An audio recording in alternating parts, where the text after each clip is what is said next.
Good evening.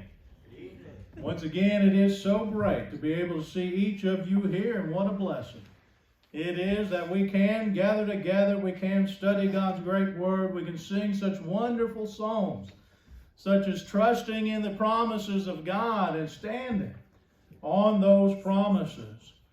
We've been looking here on Sunday evenings in the Book of Proverbs with the expressed desire to examine our lives and the decisions we make, wherein, as you and I know, every single day there are several decisions we have to make where we can go one direction or another direction. And the question then arises, which decision do I make? And the Book of Proverbs, also known as the Book of Wisdom, is all about how to make good decisions, isn't it? How to make wise decisions, how to make those decisions that are plentiful and bountiful for the kingdom of God, for our lives, that will enrich our lives and allow us to have the best possible life here on earth as we seek that home above. Each decision we as children of God must be based on the wisdom from above, not the wisdom from this earth or from below. And so we've been looking at these lessons from Proverbs, and today we're going to continue with that idea, with that theme, as we look at wisdom and work from the book of Proverbs in particular. Now, obviously, we'll look at other passages, but I want us this evening to take a moment and to look at and discover and examine what God has stated on this vital, important reality that all of us are involved with. I'm reminded of what Paul would write to the church in Thessalonica, those whom he loved there in 2 Thessalonians chapter 3, starting in verse 6 along these lines. Now we command you, brothers, in the name of our Lord Jesus Christ, that you keep away from any brother who is walking in idleness or not willing to work, and not in accord with the tradition that you received from us. For you yourselves know how you ought to imitate us. Because we were not idle when we were with you, nor did we eat anyone's bread without paying for it. But with toil and labor we worked night and day, that we might not be a burden to any of you. It was not because we do not have that right, but to give you in ourselves an example, to imitate. For even when we were with you, we would give you this command: if anyone is not willing to work, let him not eat. For we hear that some among you walk in idleness, not busy at work, but busybodies. Now such persons we command and encourage in the Lord Jesus Christ to do their work quietly and to earn their own living. Now, we are not given the information or not made privy exactly why certain people within the church there at Thessalonica, why they had chosen not to work. There's a lot of speculations out there. I think the one that's most probable is that, if we remember, this congregation in particular was very convinced that Christ was either imminently coming back or that he had already come back and they had missed him. And so it's possible, as some people have done throughout time, when they are told by whoever their leader is that, well, Jesus is quickly coming, that he will be here within a week or two or whatever is the case, that people stop working. They stop paying their bills. Why do that if you know Jesus is coming? And so it could very well be that that's the case. Again, we don't have all that information, but what we do know is Paul was not impressed. That the report he had received from Timothy, the report he had been given, that some were idle, they were not busy working, but rather busybodies, this was not how Paul, who grew up knowing the Scriptures frontwards and backwards, that Old Testament Scriptures, including the book of Proverbs, this is not at all what Paul knew God was okay with. That there wasn't wisdom in idleness, but wisdom in work. And so with that in mind, let's go ahead and look at what God says concerning this the wise decision there is in working rather than being the sluggard. And so if you have your handout there, notice the first point we're going to look at. So what is the value and purpose of work? What is the value and the purpose of work? The value and purpose of work is accomplishment and self-worth, isn't it? When we work, and I'm not just talking about when you go out and you pursue an occupation and you make a livelihood with it, although that would definitely fall under this category. I'm also talking about those things we set forth in our mind to accomplish, to finish. Maybe it's tending a garden or de-weeding the garden. Maybe it's taking care of the cattle or your rabbits or things along those lines. That work that has been set aside, that needs to be done, the chores that have to be done, whatever the work is, the reason it has such value and purpose is because when it is accomplished, there is self-worth in that. When Adam and Eve sinned in the Garden of Eden, you and I know Adam's punishment, don't we? In Genesis 3:17 through 19, we read this. And to Adam, that's God said, because you have listened to the voice of your wife and have eaten of the tree of which I have commanded you, you shall not eat of it. Cursed is the ground because of you. In pain you shall eat of it all the days of your life. Thorns and thistles it shall bring forth for you, and you shall eat the plants of the field. By the sweat of your face you shall eat bread till you return to the ground, for out of it you are taken, for you are dust, and to dust you shall return. Now some have erroneously taken this passage and suggested, well, the reason why God makes us work so hard today and why God expects hard work is because Adam and Eve sinned, and Adam sinned. This was his punishment, his curse, if you will, that he had to work harder on the land. But the punishment wasn't hard work. God had already made it to where Adam had to work hard in the Garden of Eden, Genesis 2 and verse 15. He had to keep it up. He had to work it. God never placed Adam and Eve in the Garden of Eden and said, listen, there's nothing for you to do. You can be idle. You don't have to do anything. No, he specifically made the garden for them and told them to work it, to keep it, to make it what it needs to be. He didn't say, sit back and rest. So God has always seen the value in work. Accomplishment and self-worth come from it. Now, there is no doubt that work to some degree is a good thing in that it simply, if nothing else, can help us pass time. I remember one time, for a short time, I worked at Walmart, and I had been working there for a little bit, and one of the ladies on one of our breaks came up to me and she said, I noticed you're always keeping busy even when you don't have any customers. You're doing this, you're doing that. And she said, why do you do all that? And I said, well, it makes the time go by quick. I said, I don't want to just stand there and do nothing. I get bored out of my mind. I want to keep going. I want to keep doing it. The time goes by. And so there is this reality, and there is no doubt that work to some degree in that respect helps fill up the time we are here on earth. However, that's not its greatest value. Again, its value is in accomplishment and self-worth. And to emphasize the dignity in work, the proverb writer would say this in Proverbs 10 and verses 4 and 5. A slack hand causes poverty, but the hand of the diligent makes rich. He who gathers in summer is a prudent son. He who sleeps in the harvest is a son who brings shame. There is great value in working hard. And working for your living and working for your sustainability. It's not just about passing the time of day and to be able to eat a meal at this point or that point. No, there's value in it. There's accomplishments that come from it. Now, typically when the Proverbs are talking about rich, like most of the time with God, he's not talking about monetary value, but the value of life and the possessions in which you have.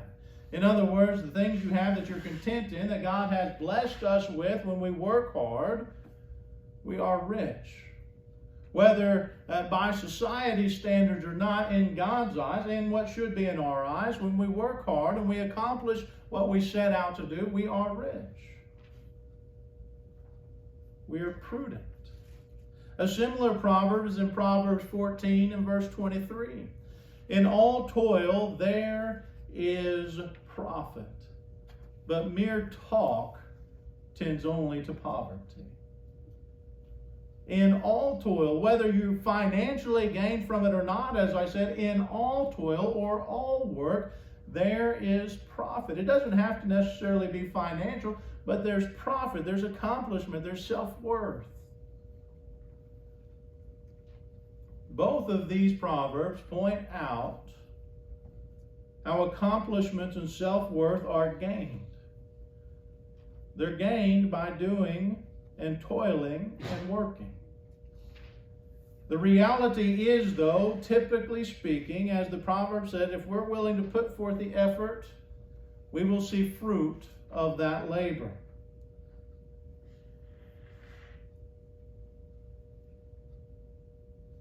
In Ecclesiastes chapter 9, verse 10 and 11, Solomon would write this: whatever your hand finds to do it with your might. Other translations, with all your might. For there is no work or thought or knowledge or wisdom in Sheol or death to which you are going. He says, listen, there's value in work. There's value in working hard. He says, listen, while we have the opportunity, while we're given the day, while we're given this life, why God has blessed us each morning to wake up. A day that was not promised, that was not guaranteed. Whatever our hands find to do, do it with all our might. Because there's value. The value and purpose of work. Now, as we have said from the beginning, I want to back up for just a slight moment here. The Proverbs within the book of Proverbs, they are not promises, they are probabilities. So what God is saying is that, listen, if we put in the effort, if we put in the work, we will reap the fruit of that labor. Now, are there instances with those who have not toiled, who have not done work, and they reap benefits? Sure. Sure, that's the case. Are there examples of people who have worked hard and been very diligent and haven't reaped as much as we would think that they would or should have reaped? Sure, there's examples of that. However, as anyone who has put in a good day of work, we know of the accomplishment and the satisfaction that comes with that, and the value that is found in it. Which is why the book of Proverbs or the book of wisdom spends so much time talking about it. Now, with that being said, the book of Proverbs spends just as much time dealing with the reality of laziness. In other words, the opposite of hard working. The Bible typically calls them, or the proverb writer typically calls those who are lazy, sluggards. Now, a sluggard is someone that is the complete opposite of the hard-working one. The person who is willing to be lazy, the one who has no motivation. This is the sluggard. In fact, when you start looking at the Proverbs, it's quite eye-opening how God looks at those who find themselves in this situation. The sluggard is considered by God so lazy that he won't even get out of bed. In Proverbs 6 and verse 9, how long will you lie there, O sluggard? When will you rise from your sleep? In fact, he said the sluggard stays in his bed so much, all he does is he tosses and turns like a hinge on a door. Proverbs 26 and verse 14. As the door turns on its hinges, so does a sluggard in his bed. The sluggard is so lazy, in fact, that when he reaches into the proverbial cookie jar, he gets tired and exhausted before it even reaches his mouth. Proverbs 26 and verse 15, the sluggard buries his hand in the dish It wears him out to bring it back to his mouth. This is the one who's opposite of hardworking, isn't it? This is the foolish one rather than the wise. This is the foolish one in work rather than the wise one in work. And however the sluggard is, and those who are of such, you and I know there's always going to be that one who has a bleeding heart towards that one and thinks they can fix them. They can hire them and they'll help them get better. They'll give them that second and that third and that fourth and that fifth chance, if you will. But unfortunately, the sluggard, as God points out in the Proverbs, in the Book of Wisdom, eventually even that one regrets hiring him. Proverbs 10:26, like vinegar to the teeth and smoke to the eyes, so is the sluggard to those who send him. Now, why does any boss grow tired and live to regret hiring a sluggard? Because he has no motivation. In fact, he's so unmotivated, the proverb writer says he's going to make any excuse he can to get out of working. In fact, in Proverbs 22 and verse 13, it says, the sluggard says, there's a lion outside. I shall be killed in the streets. In other words, listen, I can't walk outside my house. I can't be expected to work. You know, there could be a lion out there. As silly as it sounds. And yet, even in all of this, as we would see this one, and as God looks down upon the sluggard still thinks he's wiser than 7 wise men. He thinks he knows more. Now, to be clear, we have to be careful about our assumptions concerning sluggards. With all the things said, with all the things that's going on, we aren't to and shouldn't assume that a sluggard has no dreams or has no ambitions. In fact, the Bible's clear that's actually the opposite of the case. A sluggard does have dreams. They do have ambitions. The problem is they lack the motivation to accomplish those dreams, to accomplish those motivations. In Proverbs 13, verse 4, the soul of the sluggard craves and gets nothing. It's not that he doesn't want to accomplish good, hard work, that he isn't having a desire to, he doesn't dream to be this person who does. It's just his motivations don't go in line with that. There's a real disconnect, in other words, between what the sluggard wants and what he's willing to work for. Proverbs 20 and verse 4. The sluggard does not plow in the autumn. He will seek at harvest and have nothing. He wants it. He wants the food. He wants the fruit of labor, but he's not motivated enough to do it.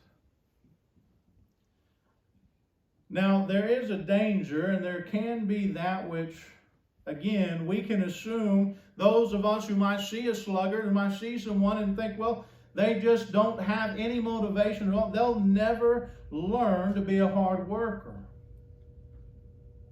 But once again, in the book of Proverbs, we see the proverb writer, Solomon, inspired by God, said this isn't the case.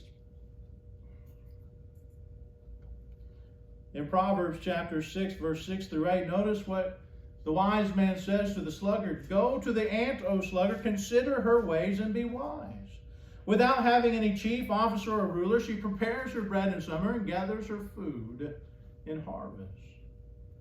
The proverb writer here is saying, listen, there are those who are sluggards, who have these dreams and have these desires and wants to do things, but they just don't know how to go about doing it. They're just not motivated at the point, or they haven't learned how. And so we need, who are wiser, to help them see the benefit of hard work. Help direct them, give them wisdom in work.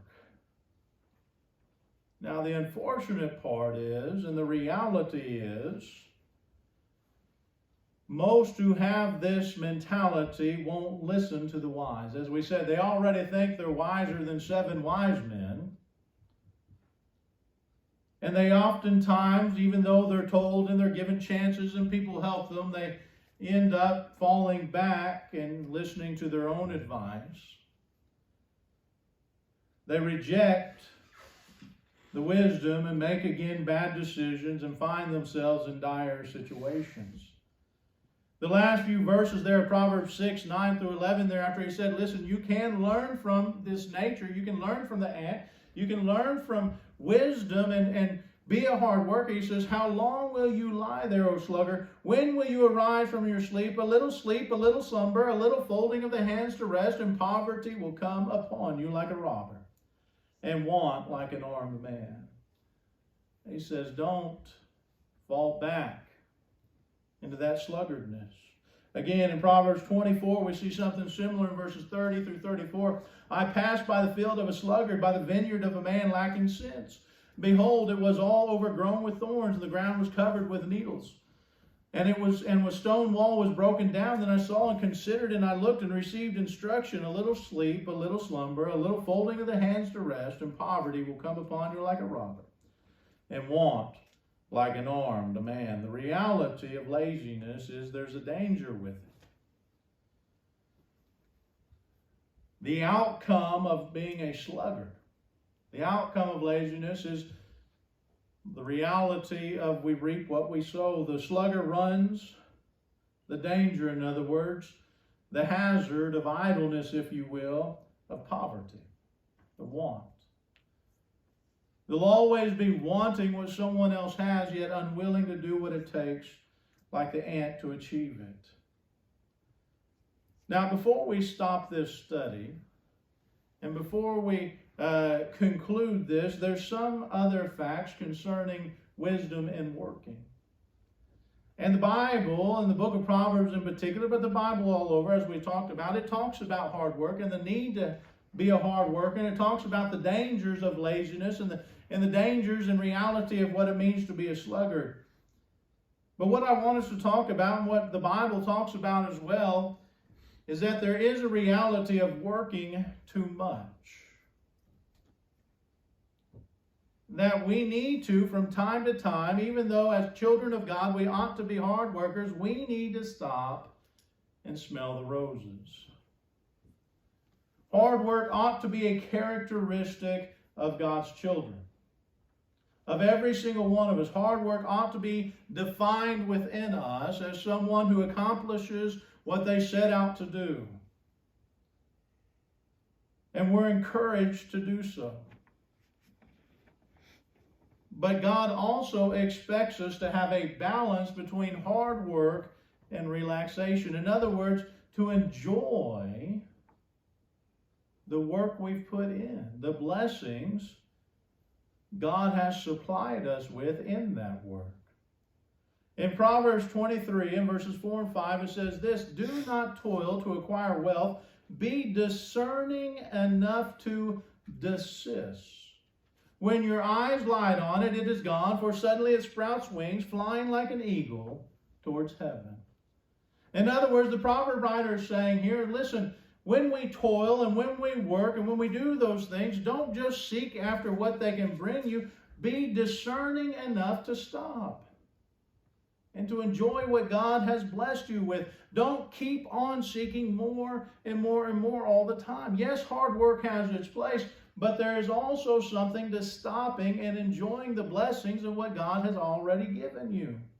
Again, Solomon in Ecclesiastes 2, 24 and 25 says this very same thing. There is nothing better for a person than that he should eat and drink and find enjoyment, notice this, in his toil.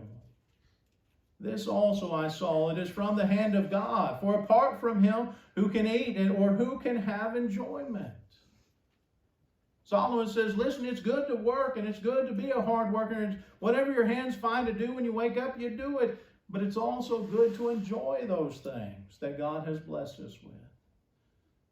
To enjoy the funds we've made, to enjoy the fruit of our labor.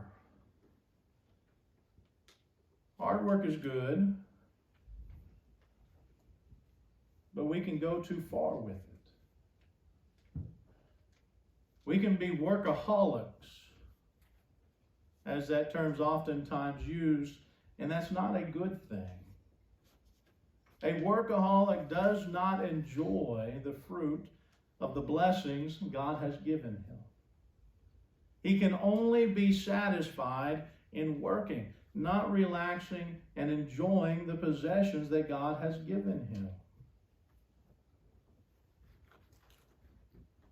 And what ends up happening, whether known or not, is the workaholic gets so caught up in what he's doing, it actually becomes more about the possessions that he ends up acquiring and is working towards than the blessings God has given him. Which is why Jesus would remind us in Luke 12, verse 15, take care and be on your guard against all covetousness, for one's life does not consist in the abundance of his possessions. No. It's not about accumulating stuff. It's about being and balancing hard work and enjoying the blessings of that work. So, in other words, the wise person understands when it's time to stop and smell the roses.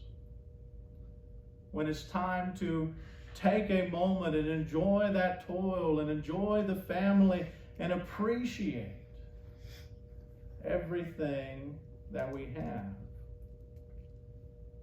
So when it comes to working hard, we as God's children should have that characteristic. We should be known as someone who's hardworking. No Christian should ever give anyone the cause to call them a sluggard or idle.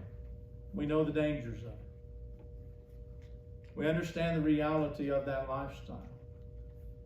But with that said, we should also take time to enjoy what God has blessed us with. To enjoy what God has given us to enjoy.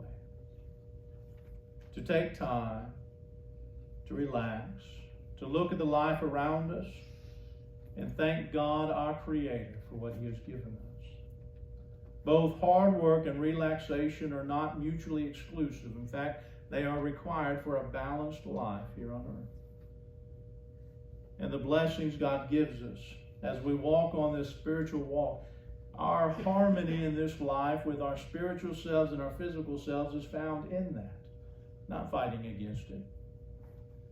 As we think about this and we think of the wisdom and work and we examine our lives, it's always good to test ourselves, isn't it? It's always good to re-examine our lives. As you've done that tonight, I pray you find everything is as it ought to be.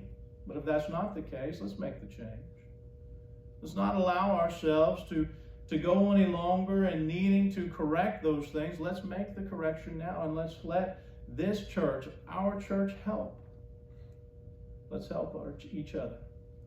If there's someone here, whether it's in work or in any other aspect of your spiritual walk, if there's someone here who needs this family, let us know tonight by coming forward as we stand and as we sing.